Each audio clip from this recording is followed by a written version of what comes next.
Salut, c'est Ben de Retour d'Expérience et aujourd'hui on est sur le terrain avec Tom Radaille. C'est parti.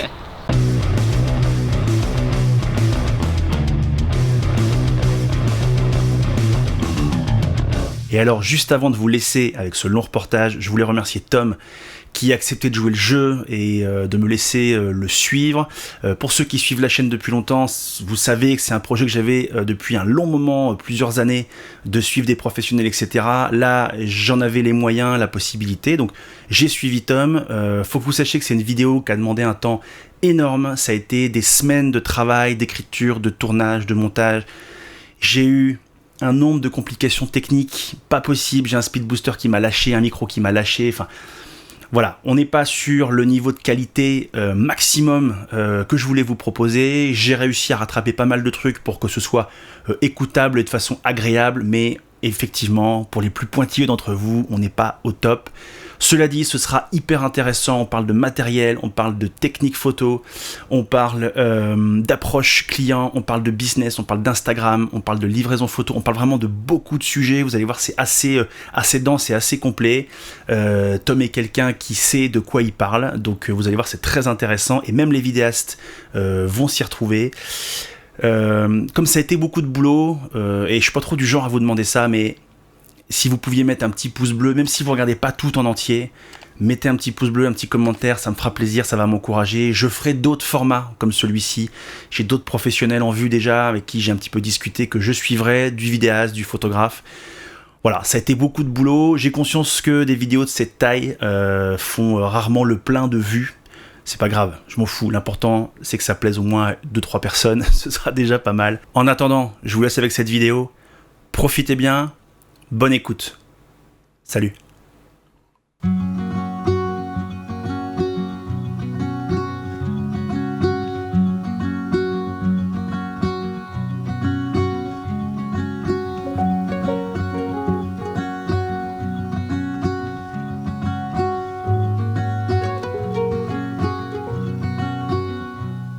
Don't wait for me, honey. Don't wait. Salut Tom. Salut. Alors on est 10 jours, 15 jours. 15 jours, ouais, 2 semaines après le dernier mariage. Ouais, voilà. Est-ce que tu peux te présenter pour ceux qui ne te connaissent pas? Ouais, bah moi du coup c'est Tom Radaille, donc je suis photographe et spécialisé dans le mariage. Donc ça fait 5 ans que je fais de la photo et j'ai étudié la photo avant de me lancer. Et du coup je suis auto-entrepreneur dans le secteur de la photo. Et qu'est-ce que tu as fait comme étude? Un BTS photo du coup. Ok, et tu l'as fait où? Waouh. Waouh, ok. Et du coup, tu fais principalement du mariage. T'en fais à peu près combien par an? Une trentaine. Une trentaine, ça commence à être pas mal. Et du coup, tu me disais que tu avais aussi d'autres projets? Alors j'ai 2-3 autres projets après que je vais faire dans l'aviation et l'automobile. C'est des projets qui sont beaucoup plus rares, mais du coup moi je me considère plutôt spécialisé comme photographe de mariage. Ouais. J'ai vu un petit peu sur ton Instagram, je mettrai le lien d'ailleurs en description. J'ai vu que tu faisais pas mal de photos d'aviation, tu pilotes? Ouais, c'est ça. Alors ça m'est arrivé de prendre les commandes, mais sinon non, j'ai pas passé de licence ou autre.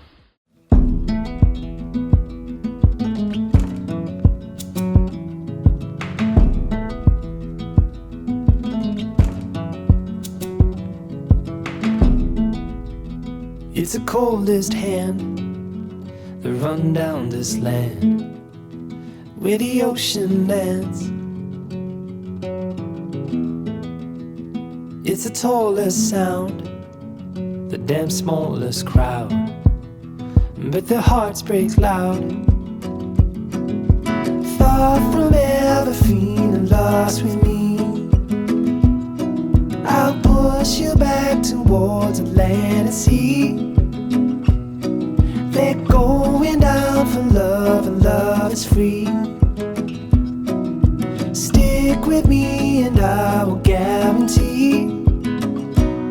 Alors la grosse question matos qui passionne tout le monde sur YouTube, c'est tu bosses avec quel boîtier? Alors moi je bosse avec des boîtiers Sony, donc je bosse avec un A7 III, c'est celui que j'utilise le plus. Et après en petit boîtier de secours j'ai le A7 II. D'accord. Pourquoi Sony? Alors moi, quand je me suis mis à utiliser des appareils Sony, c'était les seuls qui étaient vraiment avancés dans les boîtiers hybrides.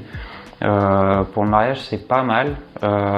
Les colorimétries chez Sony, c'est pas les meilleurs, mais dans toutes les autres fonctionnalités qu'il y a autour, c'est pas mal du tout. Par exemple, pour tout ce qui est partie mairie, église, etc., t'as le mode silencieux qui du coup fait plus du tout de bruit pour ne pas déranger les invités, etc. Et quand moi je me suis lancé à la recherche d'un bon boîtier pour commencer à faire des projets pro, les seuls qui faisaient des hybrides vraiment au point, c'était Sony. C'était quand il y avait la sortie du premier Canon EOS R, qui n'était pas encore totalement au point par rapport à Sony. T'avais testé autre chose, toi, tu me disais avant. Justement le EOS R. Donc je l'avais testé justement à la sortie, c'était le premier hybride que Canon faisait. Et je l'avais testé du coup à la Photokina. Et c'était pas ce que je préférais. Après, il y a aussi la question de la prise en main. Enfin, moi, je suis habitué à un boîtier, donc j'ai aucun intérêt à réapprendre à utiliser un autre boîtier. Tous les menus Sony sont connus pour avoir des menus à foison avec 14 pages par réglage et tous ces réglages-là, moi, je connais tout sur le boîtier, donc j'ai pas d'intérêt à apprendre à utiliser un autre boîtier, quoi. Ok. Et t'envisages toujours d'évoluer chez Sony? Ouais. Donc par exemple, il y a le A7 IV qui vient de sortir, donc ça va être mon prochain boîtier. D'accord. Et alors, niveau optique, qu'est-ce que tu utilises? Alors moi, j'utilise plus principalement une optique. T'as pu le comprendre, hein, c'est le 35 mm. C'est une optique que j'ai appris à utiliser en fait quand je faisais mes études. Moi, j'avais pas énormément d'argent pour m'acheter plein d'objectifs, etc. Et donc je me suis acheté au début, quand j'étais chez Canon, j'avais commencé avec un 18-35. Et quand je suis passé chez Sony, j'ai acheté le 35 mm de Sigma, le 1.4. Et j'ai fait quasiment toutes mes images pendant 2 ans avec juste cet objectif-là. Mon projet de BTS, je l'ai fait quasiment qu'au 35 mm. Et le fait d'avoir vraiment appris à utiliser cet objectif-là, je suis resté dessus du coup. Donc en fait, mon œil entre guillemets, il est formaté pour le 35 mm. Donc j'arrive à composer mes images avec le 35 mm. J'arrive pas du tout à utiliser un 85 mm par exemple. D'accord. Et t'as un 50 aussi, je crois. Ouais. Donc si vraiment j'ai besoin de me rapprocher un petit peu sur différentes scènes, par exemple le plus souvent c'est sur la partie église, là où tu peux pas trop te déplacer comme tu veux, etc. Je vais prendre le 50 mm, ça me permet de me rapprocher juste un tout petit peu plus de mes sujets, mais tout en réussissant à composer comme un 35 mm au final. J'ai vu que t'avais du Tamron aussi, un grand angle et un transstandard. Donc ça c'est des objectifs, alors entre guillemets c'est des indispensables. Par exemple, j'ai pu faire quelques projets en immobilier, des choses comme ça. Donc pour faire des photos immobilières, il faut un grand angle. Pour les photos d'avion, il me fallait quelque chose d'un petit peu plus long. Là, j'avais pas le choix. Donc j'ai le 28-75, mais après j'ai pas de focale plus longue que 75 mm par exemple. Je vais pas du tout utiliser plus. Ouais, donc pas téléobjectif quoi. Moi j'ai observé que tu avais une approche assez minimaliste au niveau matos. Moi quand je t'ai vu faire ton sac la première fois, tu avais 2 boîtiers dont un que tu m'as dit clairement que tu utiliserais quasiment jamais, c'était plus en secours. Et puis ton 35 mm, ton objectif de référence, un peu ton 50 parce que tu avais envie de te tester dessus. Et surtout, tu me disais que tu ponces ton matos, que c'était fait pour être utilisé, que tu l'utilisais activement. Et j'ai en tête cette scène où tu changes sur la plage ton optique capteur à nu dans le sable. T'es quand même pas en train de changer ton optique avec du sable? Si. Enfin, Tom, t'es cinglé. Bah après, c'est vrai que c'est pas une pensée minimaliste, c'est juste que pour moi, on peut pas apprendre à utiliser plein de focales différentes. On a forcément une préférence, et c'est ce qui va un peu entre guillemets constituer ta formule dans ton style d'image. Moi, par exemple, ma formule, ça va être de shooter du 35 mm, de faire des portraits plein pied des gens au 35 avec de la foule autour. Je vais shooter ça en contre-jour et ça c'est ce qui va être ma formule, c'est ce qui va être mon style d'image. Et du coup, pour garder une certaine consistance dans ton travail, tu peux pas te mettre à utiliser à droite à gauche un 85 mm pour faire un portrait rapproché de quelqu'un d'autre et puis après un 24 pour avoir un grand angle bizarre. Donc moi je pars du principe que s'il y a une focale que tu arrives à utiliser, tu la gardes et tu fais en sorte de faire toutes tes images avec celle-là.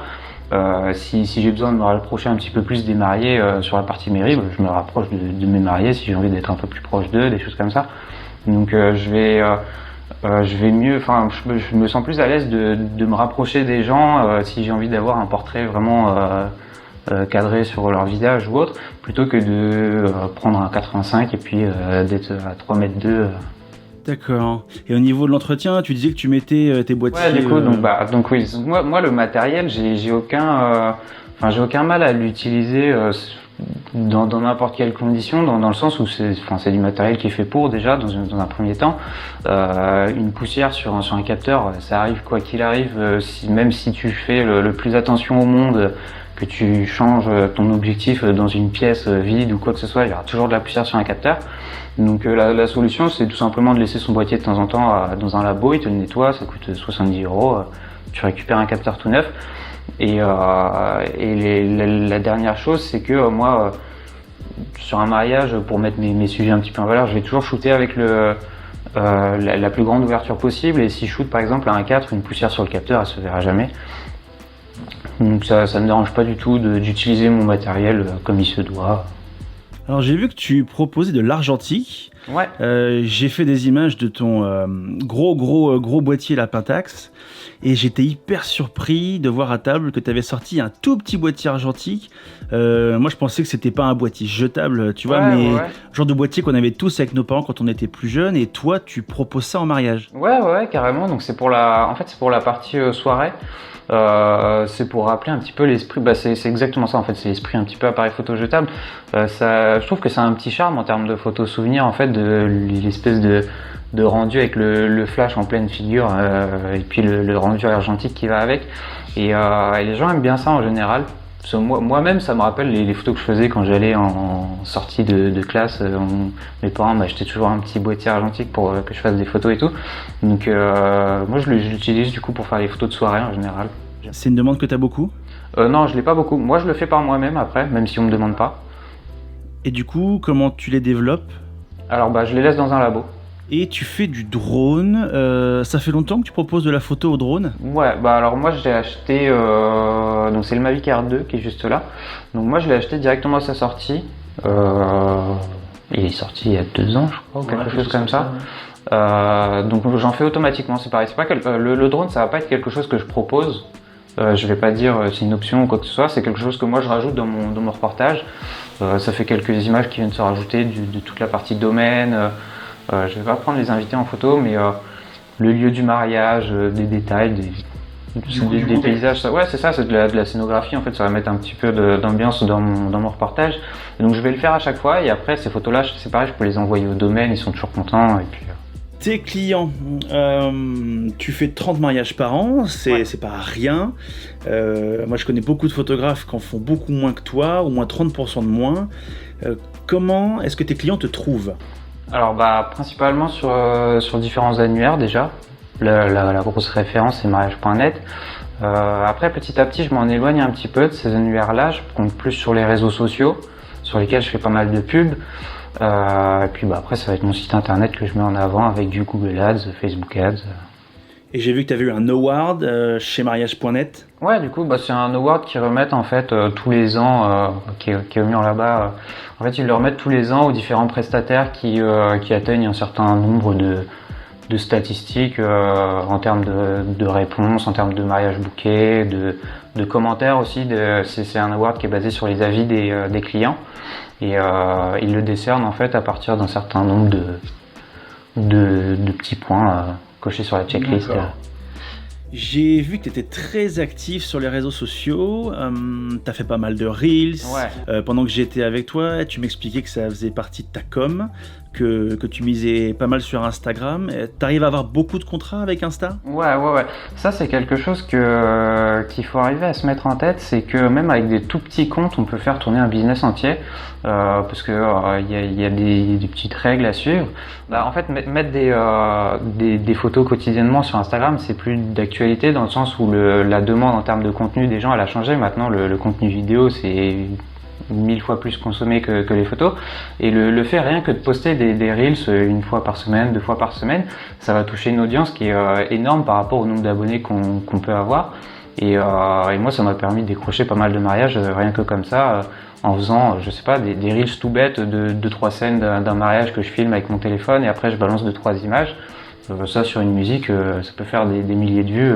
Tes clients, combien de fois tu les rencontres avant un mariage? Avant un mariage, une fois. En vrai ou tu fais de la visio? Alors, si on a la possibilité de se rencontrer en vrai, oui, pourquoi pas. Moi, ça m'arrive de rencontrer des clients, s'ils sont de Caen ou de la région de Caen, on peut se retrouver autour d'un verre. C'est d'autant mieux que de se savoir au téléphone ou en visio. Après, j'ai pas mal de clients, par exemple, je vais bouger pas mal dans le sud de la France ou des choses comme ça, où là, je vais être obligé d'avoir les gens en visio. Mais je les ai au moins en visio avant le mariage. Et comment tu te positionnes dans la relation avec les mariés, avec les prestataires, avec la famille? Moi, je t'ai trouvé très doux, discret, enveloppant. T'as un ton très très calme, très rassurant. T'as même parfois du mal à te faire entendre parce que voilà, on sent que t'es vachement dans la douceur. Alors comment tu l'as réfléchi, ce positionnement à l'avance, ou c'est toi naturellement? C'est pas tellement réfléchi. Après, ça m'a apporté des choses dans le sens où c'est un petit peu ce qui fait mon style en photo. Moi, je suis quelqu'un de très timide, donc j'ai pas une voix très haute. S'il y a des photos de groupe à faire, moi, je demande à ce que des témoins fassent des groupes sur le papier, des choses comme ça, parce que moi, je suis incapable d'hurler des prénoms à droite à gauche pour rassembler tout le monde. Je suis pas capable de hausser un peu le ton pour avoir l'attention des gens et tout. Et c'est justement ce qui fait que moi je me fais un peu plus discret et justement j'arrive à avoir des moments qui sont beaucoup plus naturels en fait quand les gens font pas trop attention à moi, quand les gens sont pas attirés par le photographe à tout va. Justement, ils me laissent beaucoup plus tranquille et moi ça me permet d'avoir des moments en photo qui sont beaucoup plus naturels. Je te laisserai reprendre deux trois photos par exemple de moments de conversation, des choses comme ça, tu vois, c'est des choses qui sont aussi intéressantes en photo dans un reportage, parce que d'avoir que des portraits des gens, moi ça m'intéresse pas du tout. Et d'avoir tous ces petits moments où les gens discutent, où des gens rigolent entre eux, des choses comme ça, moi j'arrive à les avoir justement hyper facilement, parce que les gens font pas attention à moi au final. Sur le terrain, c'est quelle partie que tu préfères photographier sur un mariage et pourquoi?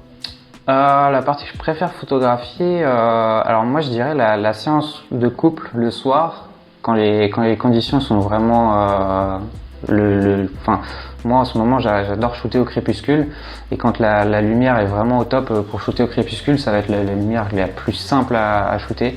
Donc j'adore ce moment parce que le rendu est toujours hyper doux, il y a limite pas besoin de retoucher ces images-là, etc.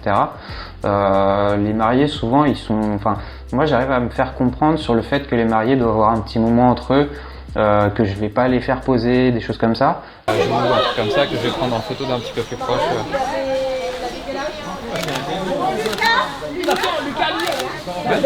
Et toi aussi, Axel, vas-y. À ton tour. Ouais, merci beaucoup. De ce côté-là. Ce côté-là ? Ouais, ce côté-là.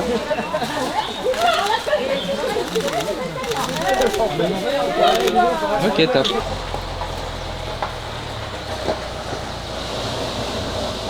La première là. Celle-là, elle est cool.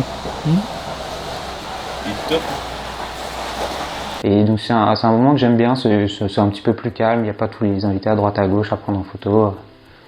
Donc ouais, la séance de couple le soir, je crois que c'est un des moments que je préfère. Et la partie que tu aimes le moins? Je sais pas trop. Je pense le cocktail, parce qu'en termes de contenu, c'est très rapide. En fait, le cocktail, moi, dans mon style de photo, je prends des gens en photo qui ont des interactions entre eux, des gens qui discutent, des gens qui rigolent, etc. Donc, je passe mon temps en fait à regarder ce qui se passe autour de moi. Et malheureusement, sur un cocktail, il y a beaucoup de discussions, de petits groupes de discussions à droite à gauche. Et il n'y a pas plus d'interaction que ça. Et du coup, moi, souvent, je me balade, je fais 2-3 photos. Et puis après, malheureusement, j'attends un petit peu, je sais pas trop où me mettre. Donc, c'est le moment où je sens que je sais pas trop quoi faire. Donc, après, moi, j'ose pas trop aller sur les buffets, etc. Donc, en général, je me mets dans un coin, je regarde un petit peu ce qui se passe autour de moi et tout. Mais c'est le moment qui est un peu long dans un mariage, le cocktail. D'autant plus long quand on se tape un orage. Alors, je sais pas si vous entendez, mais on fait un mariage sous un orage. Et c'est chouette. Moi j'aime bien les orages. Tom il photographie sous la pluie, il s'en fout. Il a bien raison. Alors Tom, j'essaie- l'orage ça te botte? Ouais, j'ai essayé de convaincre les mariés d'enlever la tente blanche. Pour. Parce que moi du coup je réfléchis aux photos quand même, et ici au château de la Brubourdière, en fait les arches ici avec la terrasse c'est l'élément principal Ouais. de déco. Et même si la météo n'est pas trop au rendez-vous, c'est quand même dommage d'avoir une grosse tente blanche devant. Mais ça n'a pas marché visiblement. Ça n'a pas marché, non. Moi j'ai proposé de la mettre sur le côté ici, tu vois, dans le prolongement de la terrasse, ça pourrait être très bien, mais non. Eh bien écoute, il va falloir faire avec malheureusement, tu feras de moins jolies photos. Ouais, d'autant plus, ouais, c'est exactement ça. Quand on se tape un orage et qu'on doit être 150 personnes sous la tente, effectivement, c'est un peu long. Et tu m'avais parlé de la mairie aussi, qui n'était pas la partie que tu préférais le plus. Ouais, la mairie, ça dépend. Récemment, j'ai fait des mairies qui étaient super belles. Après, les mairies, souvent, esthétiquement, c'est pas ce qu'il y a de plus beau. Souvent, malheureusement, les salles qu'on réserve pour les mariages dans les mairies, ça ressemble un petit peu à des bureaux corpos, et c'est pas ce qui est de plus beau en termes de photos. Donc des fois, c'est compliqué d'avoir des belles lumières là-dedans, parce que souvent, les mariés sont face à un mur, en fait. Et là, comme je disais, sur ce mariage-là, c'était quasiment exceptionnel qu'il y ait des fenêtres qui soient face aux mariés. C'était très lumineux, ouais. Et du coup, on avait une belle lumière. Mais sinon, généralement, les mariés sont face à un mur. Et puis, c'est entouré de murs blancs. Et souvent, on a des lumières néons aussi qui m'empêchent d'utiliser le mode silencieux du Sony. Et donc, c'est pas la partie que je préfère techniquement. Et esthétiquement, c'est pas ce qu'il y a de plus beau. Du coup, c'est canon, on a les mairies qui sont éclairées, tu vois. T'auras jamais ça si t'as pas les fenêtres derrière. Et dans toutes les autres mairies, il n'y a pas ces fenêtres. Alors, comment tu gères les photos de groupe? T'as dit tout à l'heure, mais au mariage qu'on a fait ensemble, j'ai pas vu que t'as fait de photos de groupe, ou alors je m'en souviens pas. Ouais, alors à ce mariage-là, on n'en a pas fait énormément. Je crois qu'on a fait 2-3 petits groupes à droite à gauche. Après, moi j'ai une clientèle justement qui me choisit pour la neutralité de mes photos, enfin pour le côté naturel des photos. Et c'est quelque chose aussi que moi je vais expliquer aux gens quand on a nos rendez-vous pour organiser un petit peu le mariage. C'est que moi je n'organise pas de photos, on peut les faire, il y a tout à fait, il y a pas de souci. Après les gens par eux-mêmes souvent ils en veulent même pas, parce qu'au final les photos que je fais des différents petits groupes qui parlent entre eux, etc. Ça fait aussi ça leur suffit en termes de photos de groupe. Après, je sais qu'il y en a qui tiennent à avoir ces photos-là pour leur famille, etc. Et quand c'est comme ça, moi je demande à un témoin ou une personne en fait d'organiser ces groupes-là, de me faire des petits groupes sur le papier, d'avoir quelque chose de concret. Puis souvent ça se résume à une dizaine de groupes avec différentes branches de la famille, les témoins, etc. Et au moment de faire ces photos de couple-là, en fait, la personne chargée de faire les groupes, elle va appeler les personnes, on va faire les photos, et comme ça, on peut garder un quart d'heure, 20 minutes pour faire ces photos-là et pas s'attarder 1 heure dessus, quoi. Ouais, t'en fais pas un truc trop long. Moi, c'est un truc c'est la partie que j'aime le moins, c'est les photos de groupe, parce que ça peut durer sur des gros mariages pendant des heures, et c'est franchement compliqué. Tout le monde veut en faire, etc. Alors qu'on en fait déjà pendant le cocktail. Ouais. Alors c'est vrai que les gens discutent. Alors, c'est sûr qu'on pose pas, mais c'est le genre de truc moi qui me fatigue un peu. Et j'étais surpris de voir qu'il n'y en avait pas tant que ça pendant le mariage qu'on a fait ensemble, et que du coup ça passe ses crèmes. Ouais, parce que moi j'ai pas de mal à expliquer aux gens ma façon de travailler en fait, et je vais leur dire tout simplement que je suis pas à l'aise à l'idée d'organiser des photos de groupe, et si c'est quelque chose qu'ils veulent vraiment, malheureusement des fois, si ma façon de travailler leur convient pas, ils vont se diriger vers un autre photographe, mais souvent c'est une manière de penser qu'ils aiment bien, et moi j'ai toujours mes photos de groupe mais beaucoup plus naturel. Après, là c'était un mariage où vraiment ils en voulaient pas trop, donc effectivement on n'en avait pas trop, mais sinon j'en fais un petit peu plus que ça habituellement. Okay. Les photos de couple, on a fait 3 sessions. On a fait une session dans l'espèce de petite cabane, c'était pas un pigeonnier, bref, qui était au fond derrière l'étang. On a fait près de la mer, sur un coin que tu connaissais parce que tu es originaire de ce coin-là. Et on a fait après sur l'espèce de petite terrasse en fin de journée, après l'orage. Comment tu drives tes photos de couple? Comment tu gères ton couple? Alors moi, quand c'est comme ça, le couple, généralement, je leur demande de se mettre dans un petit moment. Le petit conseil que j'ai toujours, c'est je leur dis clairement que ils ont forcément de temps en temps un petit moment où je sais pas, ils vont se faire un câlin, des choses comme ça. Et c'est ce genre de petits moments que moi j'ai envie de retrouver en photo. C'est le genre exactement le petit moment qu'ils vont avoir quand ils seront tous les deux. Et ce moment-là, moi j'ai envie de l'immortaliser. Donc en fait, ce que je leur demande, c'est d'essayer de se mettre dans un moment en m'oubliant un petit peu. Pour faire au mieux, je leur parle même pas, je leur donne pas de conseils, je leur demande juste de se mettre dans un petit moment et en général ils y arrivent très bien. L'idée, tu vois, ce serait si tu veux, je peux tenir le bouquet, mais de faire un câlin en étant face à face ou quelque chose de vraiment naturel. Que ça soit fluide. En plus, pour que ce soit, ça va correspondre un petit peu avec l'ambiance, tu vois, c'est un petit peu gris et tout, vous faites un câlin sur la plage.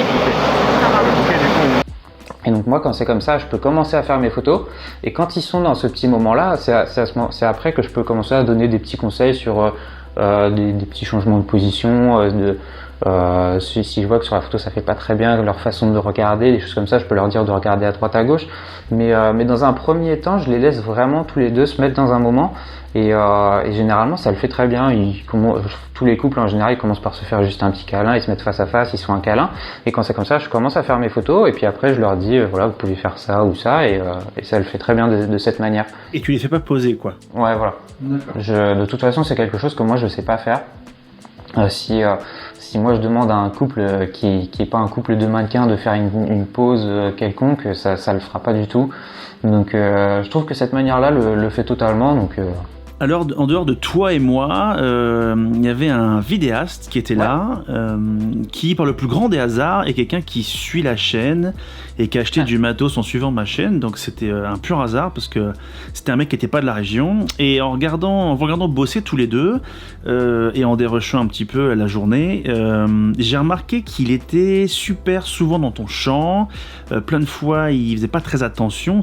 Alors, c'est une critique constructive. Plein de fois, il faisait pas attention à ce que tu faisais, il passait devant toi pendant que tu faisais des photos, et est-ce que toi ça t'a gêné et comment tu gères de travailler avec un vidéaste? Alors des fois il y a des vidéastes avec lesquels j'ai l'habitude de travailler ou alors des vidéastes qui gèrent très bien le truc de leur côté. Après effectivement il passait pas mal devant moi. Après au début j'ai eu l'impression que ça me gênait, mais au final quand j'ai fait mon dérochage j'avais toutes les photos qu'il me fallait. Après effectivement je sais pas trop si c'est à moi de gérer le truc. C'est aux deux de gérer le truc au final, de regarder un petit peu là où va l'autre, etc. Je sais pas trop si moi je suis passé dans son champ ou autre. Non, pas trop. J'ai l'impression qu'il faisait un peu son truc. Ouais. Alors j'ai regardé un petit peu les images qu'il faisait, c'était chouette. Mais moi je sais que quand je travaille avec un photographe, on se met d'accord au début. Voilà, on se fait l'un après l'autre, on se fait une tape sur l'épaule, on fait toujours attention de ne pas être trop dans le champ l'un de l'autre. Et puis quand il y en a un qui a une idée, il la partage à l'autre. Ça permet de faire des images un petit peu plus créatives et de s'inspirer du travail des autres. Et là, même s'il était super agréable, je me suis dit, il communique pas sur sa façon de travailler avec toi. Il communique pas du tout. Bah ouais, on n'avait pas trop d'échanges. En fait, c'est vrai qu'habituellement sur les mages où je travaille avec un vidéaste, on a une petite communication. Par exemple, quand il va y avoir je sais pas, par exemple l'entrée de la mariée dans l'allée pour la mairie ou l'église, avec le vidéaste on va juste se mettre d'accord sur est-ce qu'on se met épaule à épaule et on recule ou des choses comme ça.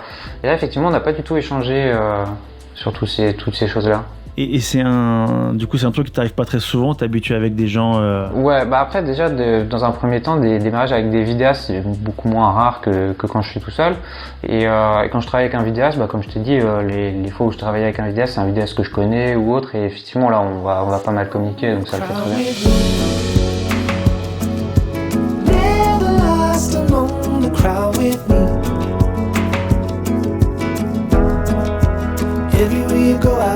Es-tu content de ce que tu as fait, Tom?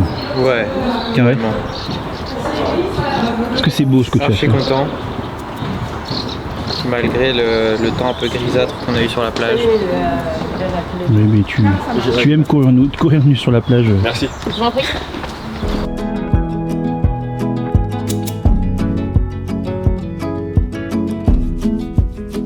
It's a furthest sun, the gun done for love. It's a pulse and shove. It's the sharpest cry The heat goes pit white with a desperate light. Far from ever feeling lost with me, I'll push you back towards Atlantic Sea. On va passer à la partie editing. Sur quoi tu édites tes photos? Sur Lightroom du coup. Je pense que c'est le grand classique de tous les photographes, sauf les quelques courageux qui se dirigent vers d'autres logiciels. Mais moi, dans l'école où je suis allé, on nous a appris à éditer sur Lightroom, donc j'ai continué là-dessus. Ok, et t'es sur un MacBook Pro? Ouais, c'est ça. Ouais. Donc j'ai un MacBook Pro en fait qui va me permettre de faire pas mal de premières choses dans un premier temps, le dérushage, etc. Après, j'ai changé ce Mac il y a pas longtemps et j'ai pas de son de calibrage. Et donc mon écran, j'édite du coup sur un écran externe qui est beaucoup plus confortable en termes de taille pour éditer. Un Asus ProArt. Ouais, c'est ça. Et cet écran-là est calibré du coup, donc ça me va très bien d'éditer de cette manière. Et moi, le truc que j'ai remarqué, c'est que tu édites pas comme n'importe quel kidam. Tu édites avec un loop deck et j'ai vu que tes manipulations, c'était beaucoup plus rapide et plus fin. Ouais, bah c'est en partie ce qui fait ma rapidité en fait dans la livraison des photos, parce que moi du coup je livre mes reportages en une semaine. Donc dans un premier temps, il va y avoir toute la partie de rushage qui va se faire très rapidement. Donc j'ai tout simplement les touches pour faire défiler les photos et la touche de sélection. Donc comme tu as pu voir, moi ma façon de fonctionner en fait, c'est d'importer toutes mes photos sur Lightroom, pas de faire une sélection comme tu as dit, de jeter le pas bon et de garder le mauvais, mais de tout importer, de tout regarder et de me faire une sélection du bon. Et en fait, de cette manière-là, tu peux faire défiler plus rapidement tes photos et sélectionner tout ce qui te convient. Et effectivement, le dérushage est beaucoup moins long que de faire une sélection avant importation, etc. Et là, sur le mariage, tu as fait combien de photos et tu en as livré combien? Donc 5900, si je dis pas de bêtises. Tu auras fait des coups. Ouais. Et donc je leur ai fourni 450 photos, je crois. Ok, donc tu gardes 10% de ce que tu fais. Voilà.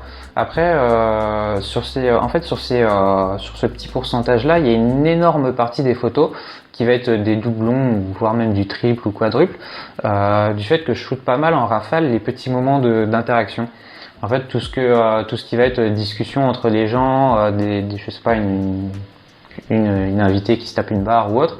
Moi, c'est des petits moments que je vais shooter en rafale et qui va me permettre en fait de choisir les bonnes expressions faciales après dans le dérushage, parce que si tu fais si tu prends des photos individuellement, malheureusement, une personne qui discute, les expressions faciales, elles sont pas toujours super belles.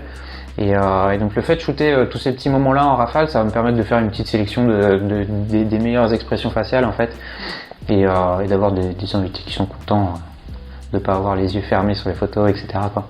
Et tu utilises du coup des presets, j'ai vu, alors tu m'as montré un peu des presets que tu utilisais avant, et récemment tu as décidé de partir sur un style un petit peu différent. Ouais, donc j'avais ces presets que j'avais fait auparavant, donc c'est des presets que j'ai fait au fil du temps, qui faisaient mon style un petit peu, donc ça suivait un petit peu une trend en fait qui s'appelle le moody, ça va très bien sur les mariages normands, ça se fait énormément, et sauf que malheureusement j'étais jamais content de mes photos quelques semaines après le mariage, parce que c'est très vite dénaturé, c'est hyper contrasté, les couleurs sont totalement différentes de la réalité. Du coup effectivement je suis passé sur quelque chose de beaucoup plus naturel. Et donc j'ai chopé une émulation de film argentique. Ça représente pas tout à fait un vrai film argentique, hein, c'est normal, mais ça s'en rapproche. Et comme tu as pu le voir sur l'editing, le rendu est quasiment neutre par rapport au brut qui sort de l'appareil. Il y a juste peut-être un petit peu plus de luminosité, etc. Mais le rendu est beaucoup plus doux et c'est un truc vers lequel je veux me diriger dans ma retouche. Et pour que ça marche bien, l'important c'est de bien exposer ces images dès le départ. Ouais, c'est ça. Pour que ça aille plus vite, c'est ce que j'ai remarqué, tes images brutes sont souvent un peu plus sombres, parce que c'est hyper bien exposé et du coup tu gagnes un temps fou sur l'editing derrière, t'as rien à rattraper vraiment, parce que ton image brute est déjà quali. Alors j'ai vu que tu livrais tes photos dans des petits coffrets en bois que tu personnalises, tu peux m'en parler un peu? Ces petits coffrets en bois là, après moi je le fais, c'est quelque chose que je fais depuis le début. Je suis passé par différents modèles de coffrets. Je sais même pas d'où ils viennent, c'est des coffrets que je fais fabriquer en ligne. Moi je les reçois vierges avec simplement le strict minimum quoi. Et après autour de ça, moi je fais tout un petit packaging dans lequel je mets, je sais pas si tu as pu voir dans les coffrets finis par exemple, il va y avoir l'espèce de petite paille et tout pour mettre en valeur le coffret. Va y avoir la gravure des prénoms des mariés sur le coffret. Les photos que je mets dedans, je les emballe dans du petit papier, etc. Donc je trouve que c'est un petit plus quand même pour les mariés d'avoir cette boîte dans laquelle, une boîte qui peut vraiment exposer quelque part, en fait, une boîte dans laquelle tu peux poser sur une étagère pour avoir ton souvenir de mariage, parce que moi je sais que si on me file une clé USB, personnellement dans l'après-midi elle est perdue, donc je préfère avoir cette petite boîte avec même, je sais pas, d'avoir des tirages de son mariage. Moi perso, pour apprécier des photos, j'ai plein de livres photos, je préfère regarder des photos sur du papier que sur un écran. Je sais que si j'avais mes photos de mariage à faire, je les regarderais pas aussi souvent si je les avais que sur un téléphone ou sur un ordinateur quoi. Et on le dira jamais assez, mais imprimez vos photos, même celles que vous faites avec vos smartphones, pensez-y.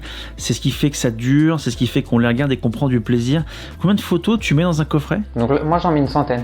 D'accord, donc tu mets le best of the best. J'en mets une centaine, même pas the best of the best, en fait je mets une centaine de photos mais qui vont retracer l'histoire du mariage chronologiquement. Donc il va y avoir vraiment des photos des préparatifs, des photos de couple, des photos des invités, quelques photos de groupe, des photos de la mairie, et puis jusqu'à la soirée quoi. Donc pour vraiment avoir une petite histoire du mariage sur papier en fait, quand le couple regarde ses photos, il a une centaine de photos, ça peut se regarder rapidement, il peut se remémorer tout son mariage en fait en regardant le petit tas de photos. Et tu graves toi-même tes boîtiers, du coup on a fait ça tout à l'heure. Ouais, ce qu'on a pu faire tout à l'heure, du coup je le grave moi-même.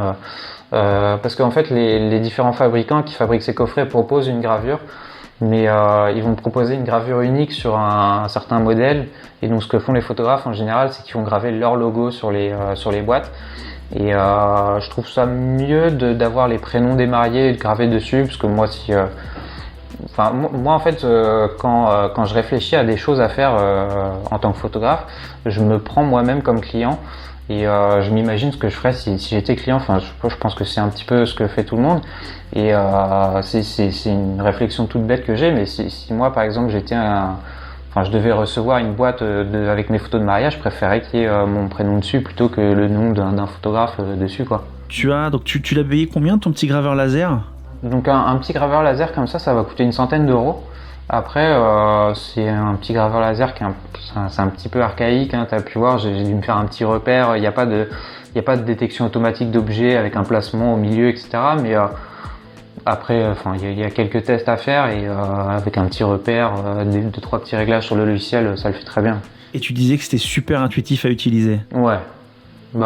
Comme tu as pu voir, le logiciel, l'interface est quand même très simple. Il y a 2-3 curseurs pour régler l'intensité du laser, etc.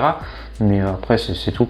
Qu'est-ce que tu as pensé de cette expérience d'avoir un gars qui te suit toute la journée, qui te pose des questions, et est-ce que je t'ai pas trop gêné ? Ah non, du tout. Du tout. Tu m'as pas du tout gêné, justement. Justement, c'était la réflexion que je m'étais faite, c'est que tu m'as pas du tout gêné, alors qu'on était quand même 3 sur le mariage, et j'avais l'impression de beaucoup moins te voir que l'autre vidéaste du coup. Et après, moi, ça m'a pas du tout dérangé. Au début, j'avais un peu peur parce que je m'étais dit, on m'a jamais suivi, même pour faire des photos ou autre. Et je sais que moi, j'aime pas trop être pris en photo déjà de base. C'est un peu bizarre à dire pour un photographe, mais ouais, j'aime pas trop qu'on me prenne en photo ou autre, et du coup j'avais un peu peur de me dire on va me prendre en vidéo toute la journée, mais au final j'avais pas du tout l'impression que tu étais là tout le temps à me suivre, passer devant et tout. J'ai une dernière question pour toi. Si tu devais donner, parce que moi dans ma communauté, les gens qui me suivent, j'ai des professionnels, mais j'ai aussi des gens qui sont juste photographes, vidéastes en loisir, et j'en ai beaucoup qui veulent se lancer dans ce monde-là. Et si tu avais un conseil à donner à quelqu'un qui a envie de se lancer, qui hésite encore, ouais, qu'est-ce que tu lui dirais ? Après, je sais pas trop. Enfin, moi, quand on me demande si ça vaut le coup de se lancer ou quoi que ce soit, quoi que tu fasses, ce sera toujours payant. Donc le mieux c'est de juste faire des images, de les balancer sur les réseaux sociaux, etc. Et tu verras bien si ça donne quelque chose, quoi. Après moi il n'y a pas de formule particulière, hein. Il n'y a pas de de secret pour comment avoir ses premiers clients ou quoi que ce soit. Il n'y a pas un chemin possible. Moi, j'ai eu un chemin en particulier. Il y a d'autres photographes qui ont eu un chemin totalement différent. Et après, du coup, il n'y a pas de formule secrète à donner pour quelqu'un qui veut se lancer. Le mieux, c'est juste de faire des images et de les balancer sur les réseaux. Essayer de s'inscrire sur des annuaires à droite à gauche. C'est ça, en fait, le but de la communication, c'est d'essayer de se faire entendre. Et le mieux pour se faire entendre sur les réseaux, c'est de poster régulièrement, essayer de montrer des choses intéressantes. Parce que juste balancer des images sur les réseaux, malheureusement, ça suffit plus. Les gens, ils veulent avoir quelque chose ils veulent retenir des choses de ce qu'ils voient sur les réseaux sociaux. Donc si on peut ajouter une dimension instructive dans ces images, je sais pas, ça peut être poster ces images et donner des conseils, faire des vidéos comme tu fais par exemple. Moi je sais que je parle pas mal de mes différents shoots, je parle un petit peu j'étale un petit peu ma vie, mais c'est aussi une façon de faire, je parle de mes différents mariages dans mes descriptions de photos, j'explique des petites choses sur le mariage, des choses que j'aimerais bien faire, etc. Et puis du coup certaines personnes suivent un petit peu l'aventure.